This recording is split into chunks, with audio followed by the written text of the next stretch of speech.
Hello everyone, बहुत बहुत स्वागत है आपका पिपल पाठशाला यूट्यूब चैनल में। दोस्तों, आज के इस वीडियो में हम निरीक्षण विधि के पद पढ़ेंगे, यानी कि steps of observation method. Steps of observation method. तो शुरू करते हैं। शुरू करने से पहले आपको बता दें कि अगर आप इस चैनल पर नए आए हैं तो चैनल को सब्सक्राइब कीजिए, साथ ही बेल आइकन दबा दीजिए। तो स्टार्ट करते हैं निरीक्षण विधि के पद। पहला पद है वो है उपयुक्त योजना। इसमें क्या आता है, पढ़ते हैं। निरीक्षण विधि यानी कि ऑब्जर्वेशन मेथड अध्ययन करने से पहले आवश्यक है कि अध्ययन व्यवहार और समस्या के संबंध में उपयुक्त योजना बना ली जाए। कि जो ऑब्जर्वेशन मेथड जो है उसको जो स्टडी करते हैं उससे पहले ये इम्पोर्टेंट है, ये ध्यान में रखने योग्य है कि जो अध्ययन व्यवहार और समस्या के संबंध में उपयुक्त योजना बना ली जाए। कि स्टडी के दौरान कैसा बिहेवियर रहेगा और उसके लिए जो समस्या क्या प्रॉब्लम्स आ सकती है, ये इन सब के लिए अच्छी प्लानिंग कर ली जाए। कि अध्ययन के दौरान कैसा बिहेवियर रहेगा, ये किसकी निरीक्षण विधि किसकी है, ये शिक्षा मनोविज्ञान के अध्ययन की विधि है। तो इसमें अध्ययन व्यवहार और समस्या के संबंध में उपयुक्त प्लानिंग कर ली जानी चाहिए पहले। निरीक्षणकर्ता को निरीक्षण करने से पहले ही निश्चय कर लेना चाहिए कि किन लोगों का निरीक्षण करना है और किस प्रकार के व्यवहार का निरीक्षण करना है। कि जो ऑब्जर्वर होता है, जो निरीक्षण करता होता है, उसको जो ऑब्जर्वेशन करने से पहले ये तय कर लेना चाहिए, यह फिक्स कर लेना चाहिए कि उसे किन किन लोगों का उसको ऑब्जर्वेशन करना है, निरीक्षण करना है और किस प्रकार के व्यवहार का निरीक्षण करना है और उन लोगों के किस प्रकार के बिहेवियर का उनको निरीक्षण करना है। तो ये किसके लिए आवश्यक है? निरीक्षणकर्ता के लिए। निरीक्षण के लिए क्षेत्र, समय, उपकरण आदि के संबंध में पहले से ही योजना बना लेनी चाहिए। कि जो ऑब्जर्वेशन होता है उसके लिए जो एरिया होता है जहाँ पर निरीक्षण करना है और टाइम, जिस समय निरीक्षण करना है और क्या क्या इक्विपमेंट्स लगेंगे, क्या क्या उपकरण लगेंगे, इन सब से पहले ही उनकी प्लानिंग हो जानी चाहिए। पहले से योजना बना लेने से अध्ययन अधिक उद्देश्यपूर्ण हो जाता है। जब इन सभी चीज़ों की पहले से योजना बन जाएगी तो जो स्टडी होगी निरीक्षण के लिए वो बहुत ही लाभदायक होगी, उद्देश्यपूर्ण हो जाएगी, सुनियोजित हो जाता है और इस प्रकार की योजना शुद्ध आंकड़ों के संकलन में सहायक होती है।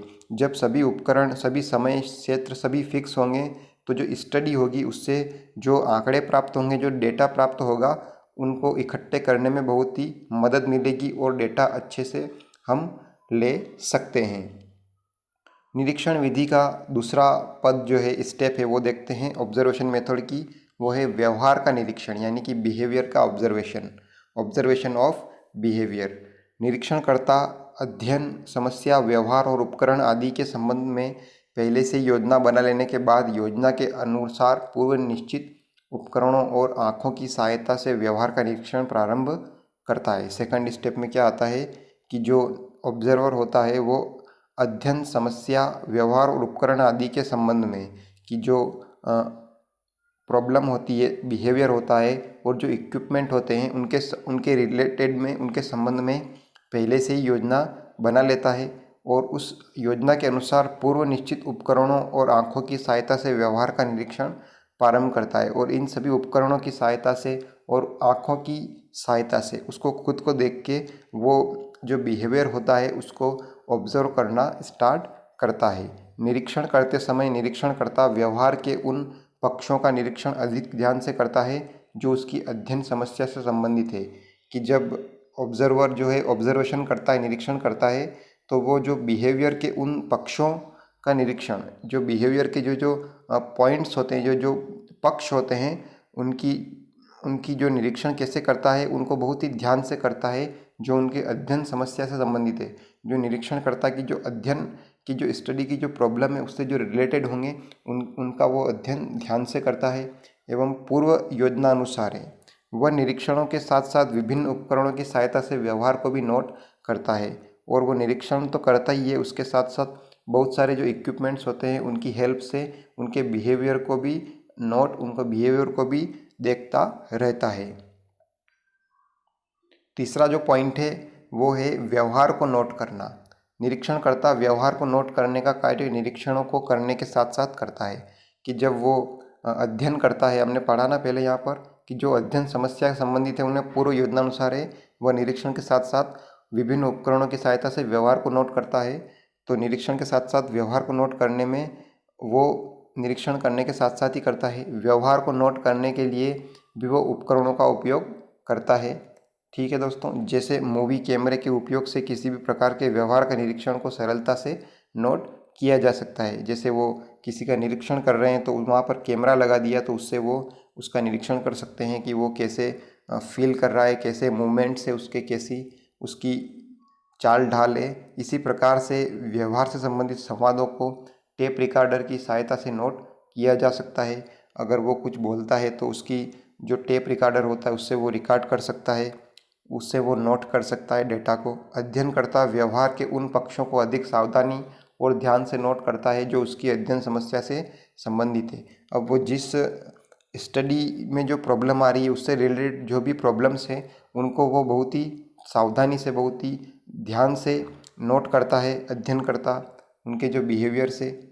तो ये भी इसमें इम्पोर्टेंट पॉइंट होता है। चौथा जो स्टेप है वो है विश्लेषण। समस्या से संबंधित व्यवहारों के निरीक्षण को नोट करने के बाद अध्ययनकर्ता प्राप्त निरीक्षणों को यदि संभव होता है तो अंकों में बदलता है और प्राप्त अंकों का सारणीयन करता है। कि जो विश्लेषण में क्या होता है कि समस्या से संबंधित व्यवहारों के निरीक्षणों को नोट करने के बाद, अब पिछली स्टेप में उन्होंने जो समस्या से संबंधित जो भी व्यवहार जो देखे थे उनको नोट किया था निरीक्षणकर्ता ने, उसके बाद अध्ययनकर्ता जो होता है वो प्राप्त निरीक्षणों को संभव होता है तो अंकों में बदलता है। और उसके बाद जो ऑब्जर्वर होता है, जो निरीक्षणकर्ता होता है, वो जो डेटा मिलता है उनको वो अंकों में बदलता है। कितने प्रतिशत ये आदमी कैसा व्यवहार है इसका, कितने प्रतिशत इस आदमी का ये व्यवहार है, तो वो इनको अंकों में बदलता है।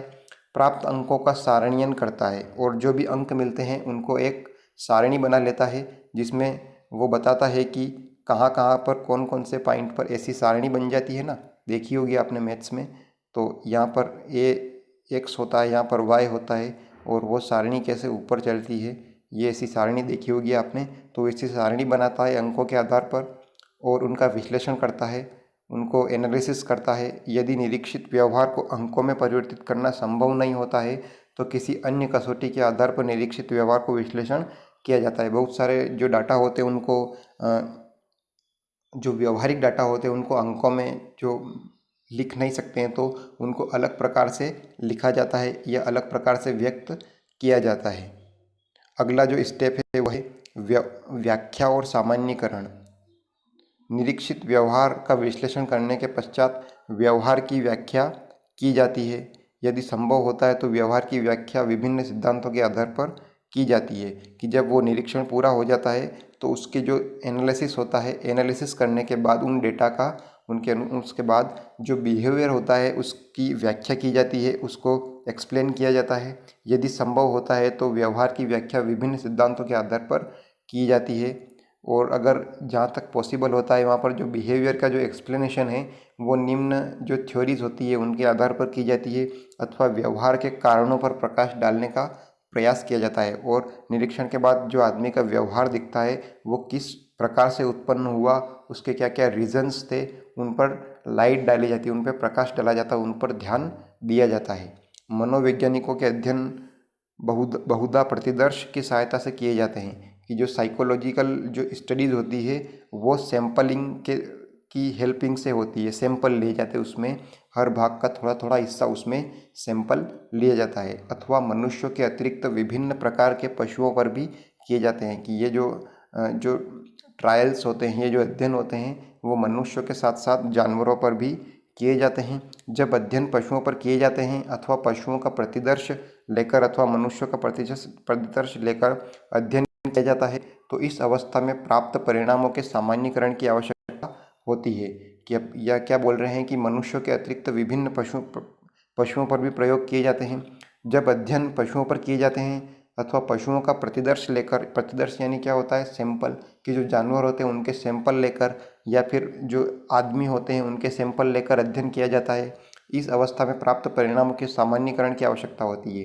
कि जो ये स्टेज होती है इसमें जो भी रिजल्ट निकलते हैं, जो भी निष्कर्ष निकलते हैं उनको जनरलाइज किया जाता है।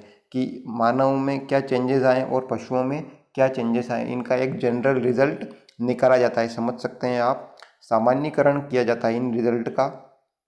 सामान्यीकरण में देखा जाता है कि प्रतिदर्श से प्राप्त परिणाम कहाँ तक सामान्य जनसंख्या पर लागू होते हैं। जब इन रिजल्ट्स का सामान्यीकरण होता है तो उसमें क्या प्राप्त होता है कि जो सैंपलिंग से जो रिजल्ट प्राप्त हुआ है वो आम लोगों के लिए, आम जनसंख्या के लिए कहाँ तक वो सिद्ध साबित होते हैं।